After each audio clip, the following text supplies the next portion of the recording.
બાળકોમાં મોબાઈલની લત દૂર કરવા રાજ્ય સરકાર કરી રહી છે પ્રયાસ। ગુજરાતની પ્રાથમિક શાળાઓમાં વિદ્યાર્થીઓના મોબાઈલ લાવવા ઉપર પ્રતિબંધ મુકાશે। આ માટે સરકાર ગાઈડલાઈન બનાવશે। આ અંગે એબીપી અસ્મિતા સાથે શિક્ષણ રાજ્યમંત્રી પ્રફુલ પાનસેરિયાએ ખાસ વાતચીત કરી।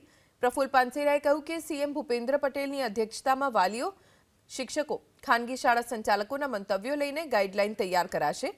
મનોચિકિત્સક સાથે પણ પરામર્શ થશે। मीडिया, धार्मिक संगठनों और सामाजिक कार्यकरों ने आ अभियान में जोड़वा माटे प्रफुल पानसेरियाए अपील करी અને સાથે કહ્યું કે બાળકોમાં મોબાઈલનું વળગણ એક સામાજિક દૂષણ છે। આ પાછળ વાલીઓ પણ જવાબદાર છે, કેમ કે બાળકોની સામે વાલીઓ પણ મોબાઈલમાં સતત વ્યસ્ત હોય છે। ત્યારે વાલીઓને અપીલ કરી કે તેઓ મોબાઈલ અલમારીમાં મૂકી દે। શારીરિક અને માનસિક તંદુરસ્તી માટે રમતગમત જરૂરી છે।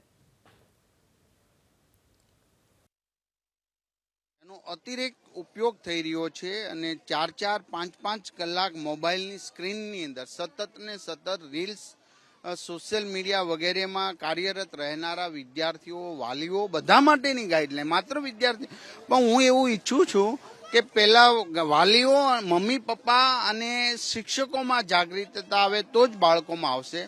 નવી ગાઈડલાઈન પ્રમાણે એકદમ નોર્મલ હશે। એક ક્લાસ સુધી પહોંચીને વાલીઓ સુધીનો આ મેસેજ પહોંચાડવાનો પૂરા ગુજરાતમાં પ્રયાસ થશે। બધા સાથે મળીને આ એક સામાજિક દૂષણને નષ્ટ કરવા માટે આપણે વહેલા જાગ્યા છીએ અને વહેલા જાગીને સમાજ માટેનું એક સારું પુણ્યનું કામ કરીશું।